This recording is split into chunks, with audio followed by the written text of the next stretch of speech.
Hello, everybody.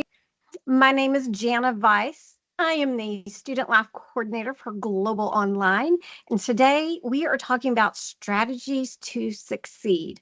I am so excited to have Dr. Koladoye with us today.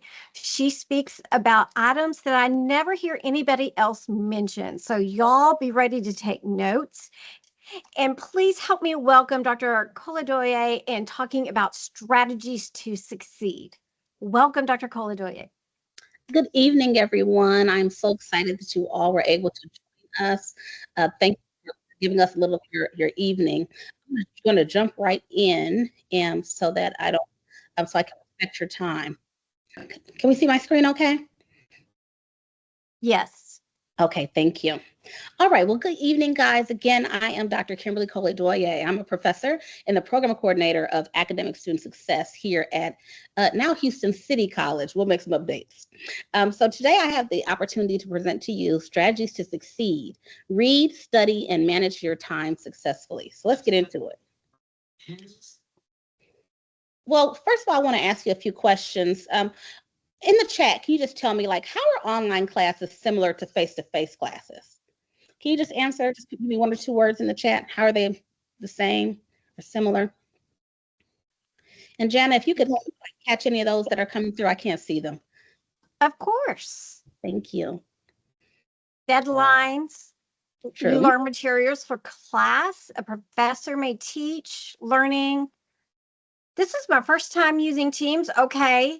Learning, attendance, lots of participation, communication. There are still assignments, due dates, exams. Punctuality is important. Okay. You can't see the screen. Are you on your phone? Is anybody on the phone?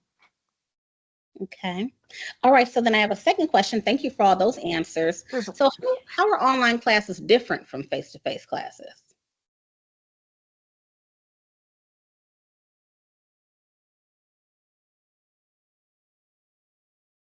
How do you think they're different? It's on a computer. It's more flexible. Not in person. You're more independent. Very true. No teamwork. You have to teach yourself in a way. Very good. So I think all of those are, you all made some really great points. The reality of it is that online or versus in-person classes are very similar in that you kind of have the same responsibilities. But with the online classes, you're working a lot more independently. So you have to keep that in mind when you are approaching all these strategies. So keep that in mind depending upon your situation. If you're taking online classes or in-person classes, you know there are still a lot of things that you have to do. If there's but there are some differences. So let's. I'm going to mute everybody. There we go. Okay. All right. So I'm going to give you 10 tips and then maybe a little bonus at the end.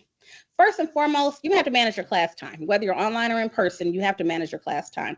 So you have to attend the class if the class is taught synchronously. So if your class is from 11 to 2, you are responsible for being there from 11 to 2. And I know sometimes we want to try to like drive while we're taking an online class, but in reality, we need to be stable and in a place where we can take notes and we can listen carefully. If you're taking just an online class in general, I want you to think about setting a time for your class.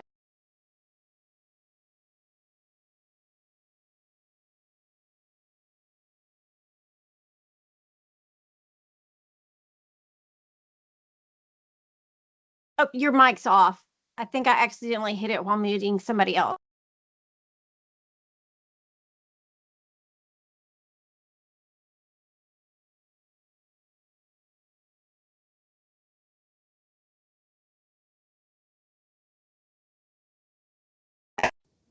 Sorry about that. I was just rolling. I apologize. That's okay. So I'll go back to the first tip. No worries.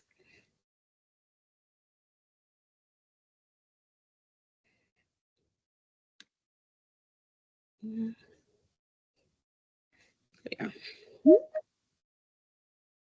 Okay, I was right here.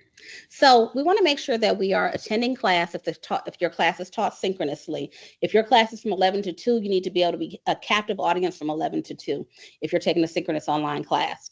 If you have a regular class, if the class is set from 11 to 2, make sure that you don't plan anything during that time, okay? Sometimes your professors let you out early, but we still don't want to take advantage of that.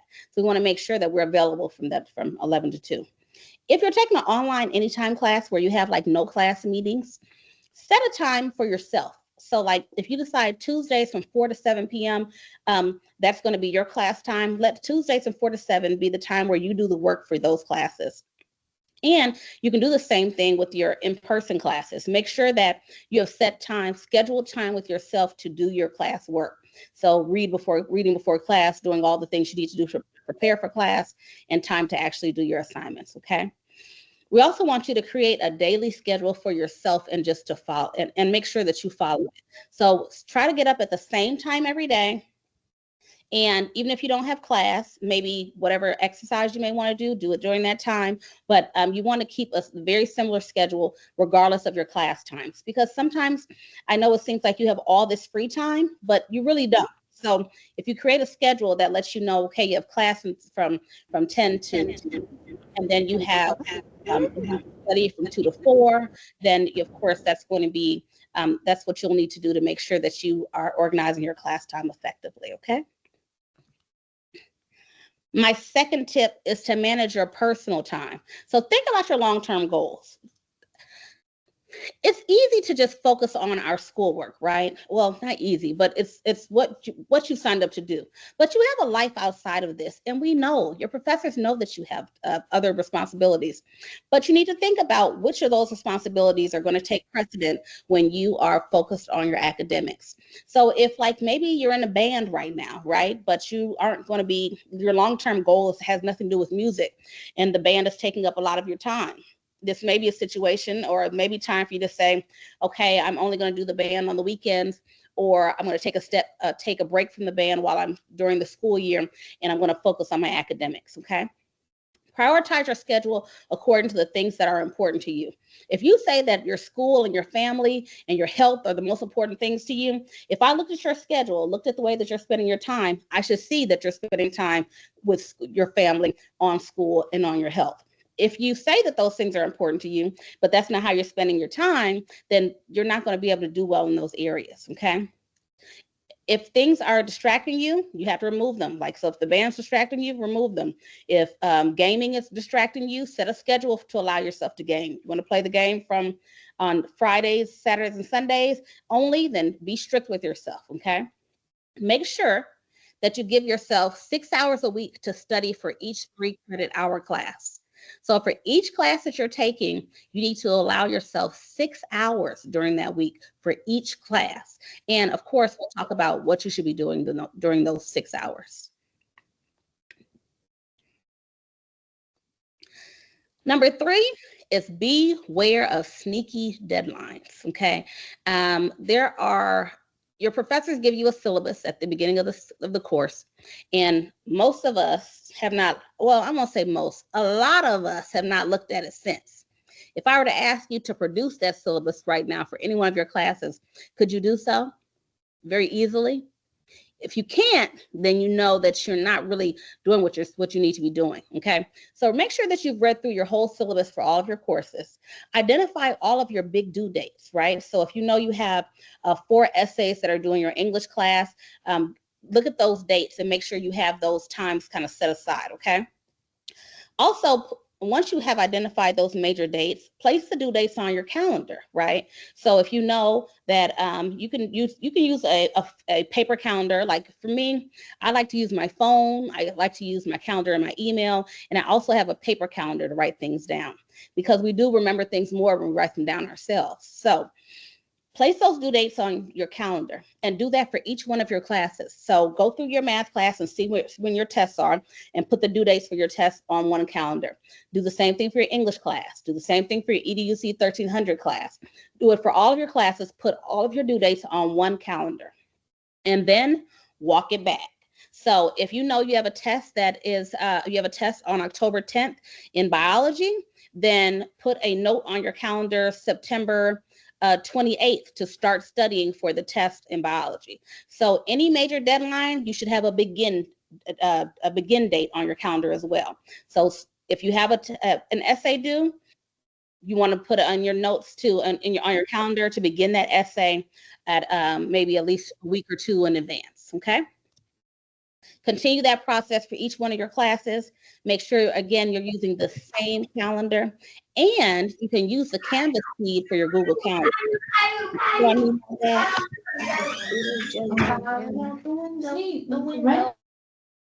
So I'm just going to take a quick note. Let's show you. Okay, that's not going to work for me.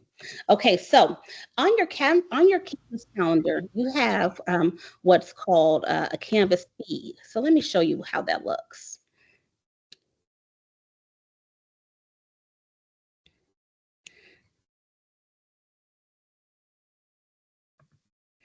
Sorry, I want to make sure that we are okay.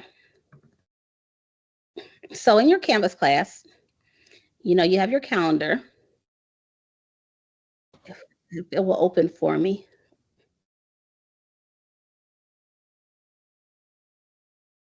Let me refresh my page. Okay. I don't know what's going on. My Canvas won't open. Let me try another tab. Here, I'll start here. Refresh this page.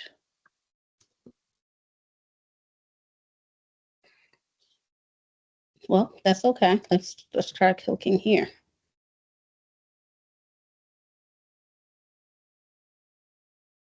I don't know. My Canvas is stuck, I think. Okay, we'll come back to it. We'll try to see if we can come back to it. Oh, there it is. Okay, so finally, my page is refreshing. Okay, I'm going to click on View Calendar.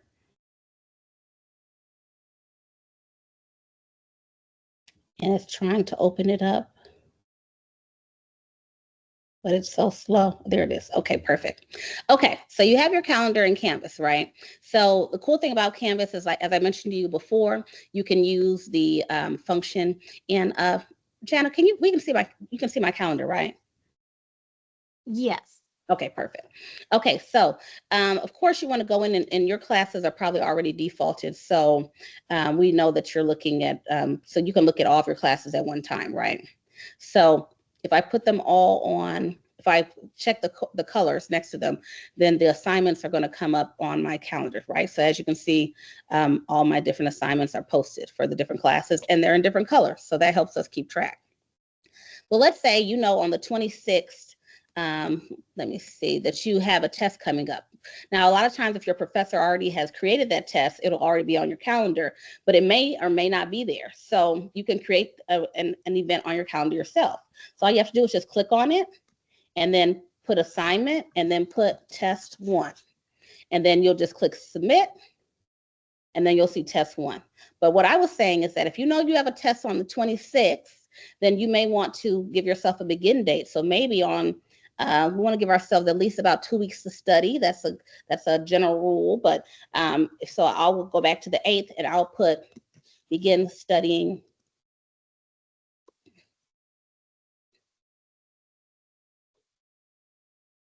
And then I have a begin date. Okay, so it's important to, like, not only put all your major dates on your calendars if they're not already populated for you, but also to when you want to begin those dates.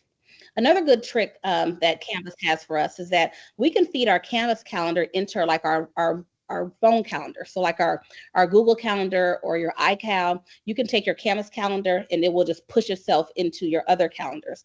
So all you have to do is click right here and click on Calendar Feed, and you'll just highlight this link, and you'll go to your calendars, and where it says to add a calendar, you can so just go to the settings on whatever calendar system you're using, click on add calendar by URL, put in this link, and then everything that's in your Canvas calendar will be on your Gmail, or on your Google Calendar, or on your iCal, or whatever other calendar you're using. Okay, so these are 2 things that you can do to help yourself stay on track. don't get caught up in missing a deadline because you didn't do this, okay? So take those syllabi and figure out when your due dates are what major due dates you have. All right, my fourth tip is to check your email regularly. Please check your email at least every other day. I know you're like, every other day? For sure, because your professors are sending you information regularly and you don't want to miss anything. So just check it at least every other day. Set up a reminder on your calendar to check your email if you're not good about doing that, okay? Also, download your learning management system. So we have Canvas, right? Okay, And yes. Bye-bye. there is an app for Canvas. So what we want to do is go to like your the Apple Store or your Play Store and download the Canvas app and use the app on your phone. And that way you'll get a lot of reminders anytime your professors give you an announcement. You can set up your notification settings to let you know, to notify you for various occurrences in your courses, okay? So if you haven't downloaded the Canvas app, you may want to do that now. And again, once you get your Canvas app on your phone, you can decide which type of notifications you want pushed to your phone. If you want, anytime you have a grade inputted, or if you have an email, or if there's an announcement, you want to check your Canvas app. Okay. All right, tip number 5. Okay. Here's some more. I'm sorry, we're going to keep that with tip number 4. Here are some time management apps you may want to consider. There's one called Rescue Time. So what it does is it like monitors your time, and it blocks distractions. So like if you say that you're going to be studying on Tuesdays from 4 to 7, you tell Rescue Time that, and you set it in your app. And then what it does is it basically puts your phone on do not disturb. So it makes it so that you're not going to get any emails or any text messages or any phone calls during the time that you have scheduled to focus. Okay. Another app you might use is Remember the Milk. It gives you like task reminders. So if you basically put in like a to-do list, it'll give you reminders of when you're going to when you need to like start those tasks and when they're supposed to be done and so forth. Another good one is called My Life Organized. It's another app where it monitors your time, it organizes tasks, and it also helps you like prioritize. So basically, if you put in your schedule and it shows that maybe you have a test on Wednesday and you have a study group on a Saturday, it's going to like prioritize that for you by telling you like, hey, get started on studying for your test now, work on things for your study group at later. Okay. And then finally, there's one called Pocket. And it just stores web information you want to view later. So I am notorious for this, right? And I'm sure it happens to you. Like you see like maybe an article or something on your phone, and then you're like, oh, that's interesting. And you click on it and you're like, oh, that's really interesting. Then you see another story and then you click on that. And next thing you know, 30 minutes have passed and you are just like on this deep dive into your phone, okay? Well, Pocket helps us with that. So what Pocket does is that you can like hit Pocket and it will basically put like the link for whatever you're going to look at in the app. And so that way you don't miss anything. Like you can come back into it. And a lot of times we click it because we don't know if we're going to see it again. With Pocket, it'll store the web information you want and you can just view it later. So you won't miss anything. Okay. So don't get caught up in those deep dives. Put it in Pocket, it'll store it and you can come back to it later when you have time. All right, number 5, actively learn and study afterwards. What do I mean? After you leave class, you have to keep studying. You have to keep learning, because if you only learn while you're in class, you're not going to be where you need to be when it comes to mastering content, okay? So first, annotate your textbook while you're reading. Now, I know that a lot of us are using ebooks in our classes, but all of your ebooks have tools on them where you can highlight and put notes, and you can do it in your actual ebook. So if you're not using a physical text, make sure you do so online. So as you're reading in your textbooks, highlight using the tools that are in your textbook, okay? Remember the online tools, whatever you highlight or whatever notes you put, it will keep it in your ebook, and then you can always go back to them, okay? Take notes from your lectures and videos. While you're sitting in class, we do not want to sit and just come to class and just watch the professor, because it's not a movie. We expect for you to be a part of that learning process. So while your professor is talking, jot down notes, okay? Also, review daily. What do I mean? Even if you just do this, Okay, I had 3 classes today. Okay, in anatomy, we discussed this, and this. I need to focus on these areas. Okay, in government, we discussed this, and this. And then in psychology, we discussed this, and this. Okay, so just give yourself like a basic rundown every day of what it was that you discussed. Okay. And then you want to complete any of the optional learning activities. I know you have a lot to do. I do. But your professors, we want to give you as much information as we can. So if your professors give you any type of like extra articles to read or a video to watch, try to take some time and do that, because sometimes your tests will come from those extra articles or videos. And the second thing is that you can learn a lot more. So you can't ever learn too much. So if your professor gives you some information to look at outside of your textbook, then take some time to check it out. And then finally, practice information you learn differently. What do I mean by that? So if you take notes, let's say you just take notes like in a basic list form while you're in class. When you're studying after class, then instead of like rewriting your notes, maybe create like an outline of those notes or create a mind map of those notes. Okay. If you're going to study for anything, let's say you have maybe 10 items to study, and most of us will go and study the first thing, second thing, third thing, and we'll just go down the list. Okay. And that's okay. It's good. It's good to study that way. But what's even better is to mix it up. So study item 1, then study item 10, study item 2, then study item 9. Okay, then kind of mix them up so that your brain has to go to different places to pull the information. That helps you retain that information a lot longer than if you just study by just going from the top or the bottom, top to the bottom of your study sheet. Because if you don't do anything with this information that you get in class, if you don't write it down, if you don't quiz yourself when you get home, if you don't study and mix up the information, if you aren't taking notes, then you're going to forget. That's what's going to happen. So there's this guy, his name is Ebbinghaus. He came up with this. He did a study to determine like how fast people actually forget information. And what he determined was that we all forget things very quickly. So for example, if I tell you something and I ask you what I told you, if I ask you right after I tell you, then most of us can remember at about 100%. Okay. But if you don't write it down, if you don't think about it, if you don't create a map, if you don't do anything with it, and I ask you about something I told you 20 minutes later, most of us will only remember about 58% of what was told. If we wait an hour, it goes down to 44%. If I wait to the end of the day, like 9 hours later, 36% is what you'll remember of you'll remember of the information given to you.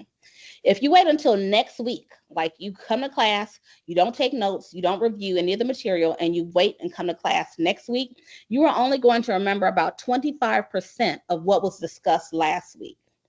And then finally, at about 31 days, which is usually about when you get a test, right? Your professors give you several chapters, and then you may have a test about a month later.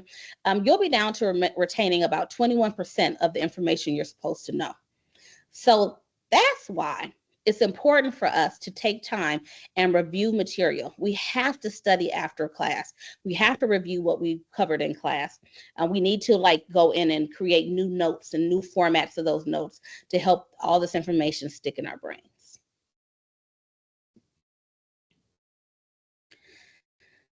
Number 6, read to remember. Okay. So what do I mean by that? Remove all distractions, phones, social media, people, if you can, like get away from all of those things that are going to distract you. Our phones are our biggest predators when we're trying to do our work. So if you start studying, you take your cell phone and you sit it down right next to your desk or right next to your book, you're just begging for that phone to say, bother me, bother me, bother me. That's what you want your phone to do. So use one of those tools I mentioned to you, or put your phone on do not disturb. We all have those numbers. If you use the do not disturb option on your cell phones, you can also you can also program it so that there are certain phone numbers that can get through, but you're not going to get all those flashes of light on your screens, which are going to distract us. Okay. So remove all distractions if you're going to focus on what we're reading. Survey your reading before you begin. What do I mean by that? Well, if you know you need to read 20 pages in your sociology textbook, take a second and look through those 20 pages before you start.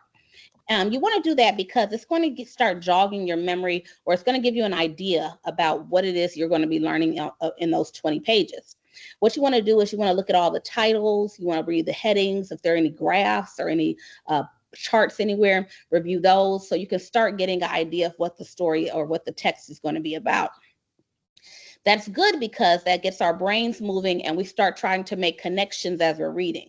So if you were assuming that this story was going to be about Native Americans, and as you start reading, you see like, oh, this is not about Native Americans. This is actually about people who are natives of Guyana. And you're like, oh, okay, well, that's wrong. Okay, so let me see what else I had wrong. So your brain automatically does that. And when it does that, it helps you stay awake. Because I know a lot of times we start reading and we just read and read until we conk out. If you survey first and you get your brain moving, you activate your schema, like you start bringing in ideas and thoughts from other places, then when you start reading, you're making connections as you read. And those connections are going to keep you awake. Most of us won't fall asleep when we're doing our math homework, but we will fall asleep when we're doing our reading in our other classes. A lot of times this happens because we aren't doing anything while we're reading. We're just reading. And so I'm encouraging you now to do something while you read. Take notes while you read, like read a section, take a second and write down, kind of summarize what you read. And then also, again, as I mentioned before, annotate your textbooks as you're reading them. So whether it's online or on paper, use a highlighter, use an underline.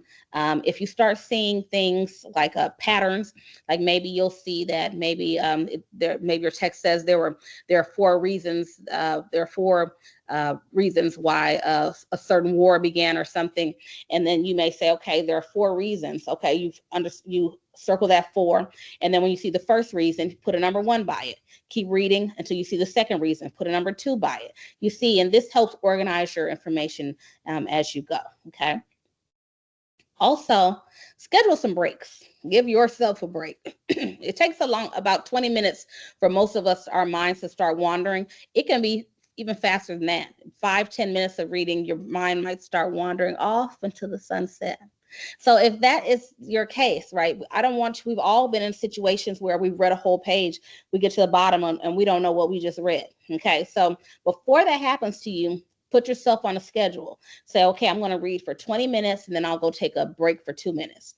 I'll read for 20 more minutes and do another break for 2 minutes. And then over time, that 20 minutes can stretch to 30, that 30 can stretch to 40, and pretty soon you're reading for hours without having to take breaks. But it takes time to get there, right? So just take time, and for right now, studying go ahead and do your reading in chunks and give yourself a little break and then continue your reading.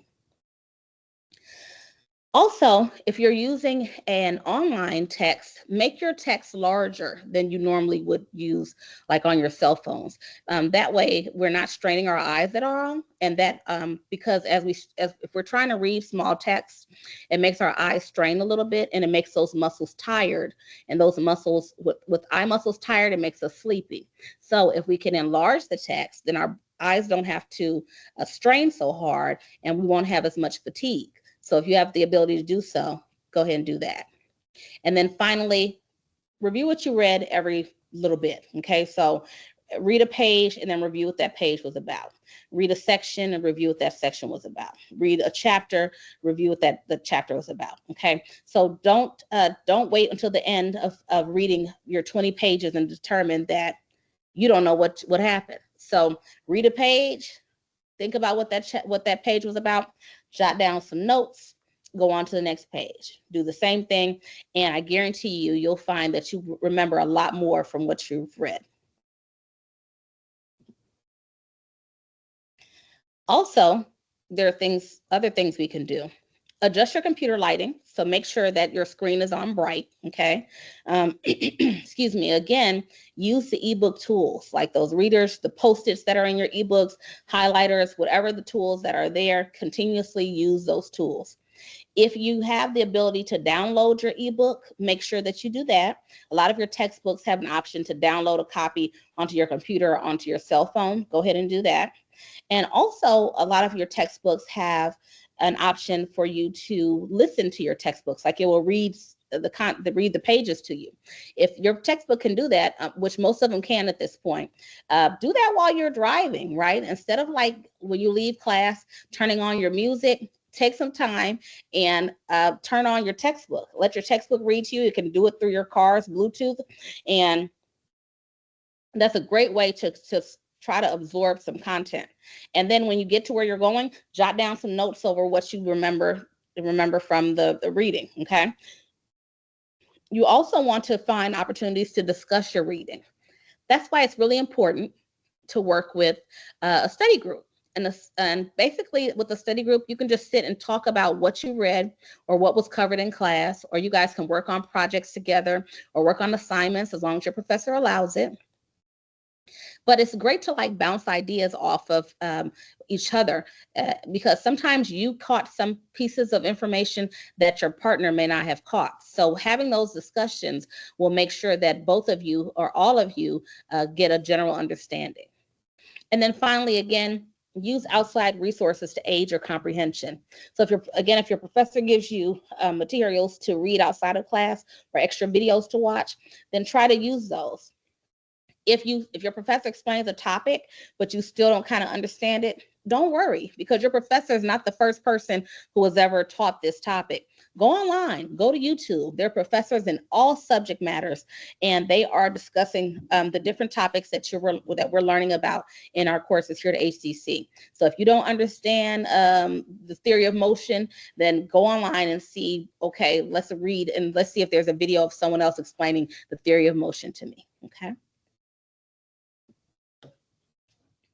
Excuse me.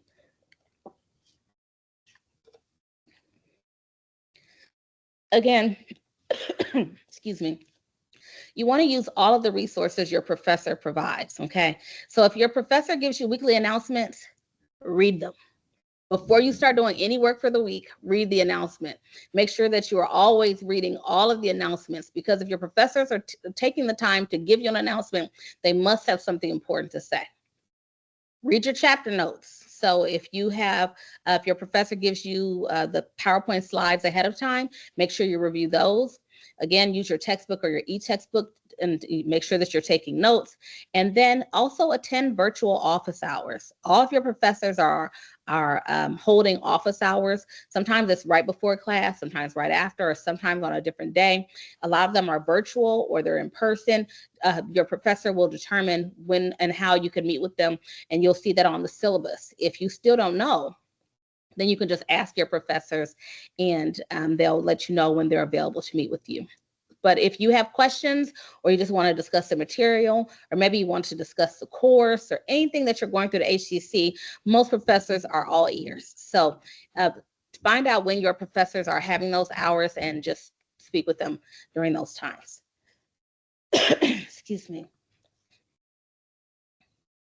Number 8, again, eliminate these distractions. Okay, we already decided that we're going to turn our phone on silent, or we'll turn it on do not disturb, or we'll use one of those apps to help us eliminate distractions. But we also may want to do a few other things. Study when no one else is at home. So if you live with other people and they can be distracting, then study when no one is home, or make your study time when everybody is asleep. You want to make sure that you are in a quiet place. Even if you can't study at home, if home is very distracting for you, at each one of the HCC campuses, there are lots of places where you can study. You can go to the libraries. There are lots of like cubby holes or private study rooms. You can go to any of those places, and you can go every single day or at least once a week, so that you can buckle down and get your work done. And keep in mind that our libraries are open on Saturdays as well. There are other apps that I think you might be interested in that can help you eliminate all these distractions. Excuse me. We have the Freedom app that continues to block the internet. Okay. So that means that like if you turn on the Freedom app and you're like your brain kind of wanders and you just like pick up your phone and you try to get online, the Freedom app is going to block it. You can't get online anywhere for whatever time period you set in the Freedom app. Focus Me is another one that blocks websites. It sets timers for you. So like if you wanted, again, as I mentioned, if you want to read for 20 minutes and take a break for 2, you can use Focus Me to set timers for that 20 minutes. Okay. It also gives you launch limits. So if you know, like you tend to be like on social media too long during the day, if you use Focus Me, you can set it so that it says maybe you only get 1 hour to be on social media, and that way after you have been on there for 1 hour, it blocks you for the rest of the day. Sometimes we need that to help us stay focused. And then another one, we have Leech Block that blocks certain websites at certain times of the day. So if you want to be able to use these websites, but during the hours of 2 to 5, those are your study hours. So it's going to block certain websites. Excuse me, because sometimes we grab our cell phones or we get on our computers to like research something that we're studying, but then we see something else like an indicator for a social media post that distracts us, and then we end up on that website. So Leech Block will make it so that can't happen, so that you're only able to use, like you only can use Google and you can't use any of these other sites that will lead to you being distracted. Okay, so those are just a few apps you might want to consider. And then finally, if you don't want to download any apps, you can just use your cell phone to set timers. Again, just to help you like study for 30 minutes, take a break for 5, and so forth. Excuse me. I'm going to grab a little water.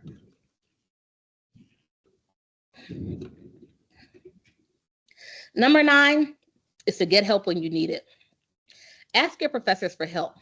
Don't wait until you get a bad grade on something. If you are listening to your professor during your class and you realize that you don't understand what was discussed that class, ask your professor for some help. Like ask them, when can you come by their office hours so you can learn more about it, or ask them if they suggest maybe a website or a book that might supplement what they're saying and help explain things a little in a little bit more detail for you. Your professors have lots of resources, so take some time and ask them for help. Sometimes you just don't have time and you need an extension. Don't wait until your assignment is late. Ask your professors ahead of time if there's any way if you can have an extension. If you know that you're moving the weekend that you have a test, you may want to ask your professor if there's any way possible for you to have an extension so that you won't miss that test. We also have lots of free resources here. We have online tutoring and we have in-person tutoring. So we have Upswing. You can send your assignments to Upswing or send questions to Upswing, and they will send answers back. We also have video tutoring where you can call that number and set up a time, and you can meet with a tutor live, just like we're live now, and you can ask questions. You can also do in-person tutoring where you are just going on campus, and you're able to go to your academic success centers. So there are lots of places to get tutoring, in person, online, or using Upswing. Okay, so there's no reason to not know what's going on at HCC, or to not understand what's going on in your classes. There are lots of resources to help you, and they are at no additional cost. If you go to your My Eagle page, you'll see a button that says tutoring. Just click on it and you'll see all the different ways you can find a tutor. Excuse me. And then number 10, identify a you strategy. So think about like what works for you. So for me, if I know I have a lot of work to do, I have to make it really warm in my house because I'm a person who likes to sleep when it's cold. So if I have a lot of work to do, I will set the air at like 78 degrees. So it'll be that's pretty warm for me. So if I do that, I can focus for hours at a time without getting sleepy. But as soon as I start getting like some cool breezes on my face, I get sleepy. Okay. So I know that I have to give myself a strategy to keep me up. And that's one of them. Just staying in a warm room will keep me up. Some of us need to exercise to burn off like that extra energy before we can settle down. If you're a person who exercises before you study, keep doing that. Don't let school get in the way of you continue to work on your body and to keep yourself healthy. Do your exercise as you normally would, and then create the time for you to study. Some of us, we'd like to snack while we study. be careful. If you are snacking, then maybe reward yourself with a healthy snack. So after you read 5 pages, then you can have a strawberry. After you read the next 5 pages, you can have another strawberry. Okay. So be careful. Don't go overboard with it, and make sure you're doing healthy snacks. We don't want you overeating and then, having other health problems, right? So find a way to kind of keep yourself focused. Whatever strategy works for you is the best strategy. So find your strategy. Excuse me.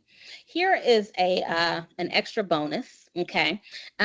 So here are some useful AI tools that I think might help you right now. Well, we all know ChatGPT. We know that it can solve and writes anything. So that's one of the tools you can use. You may or may not realize this, but we also have Copilot, and you have Copilot 365 for free. So like with ChatGPT, there's like the paid version, and then there's the free version. Well, Copilot is just like ChatGPT. It comes through, it's a part of Microsoft, and it can solve and write anything just like ChatGPT. So, but you have the access to the paid version of Copilot through your HTC emails. So using your official HTC email, not the one in Canvas inbox, but your regular HTC email that with your W number at student.student@htcs.edu. Use that email and then go over to the left. When you log in, you'll see these like 9 dots. You click it and you'll see, of course, you have all of the Microsoft Office suite, but you also have Microsoft 365 Copilot. If it's not on your screen, just type it in. Just type in Copilot, excuse me, and it will pull up. Okay, so Microsoft Copilot is just as good as ChatGPT. You have the paid version for free through your HTC email. Another AI tool you might consider is Slides AI, which is another really cool tool where you can use this tool to help you create presentations. So like, let's say you are doing a presentation on a career research presentation. You could put if you get all of your information, like maybe you jot out an outline, but you need to put it into actual PowerPoint presentation.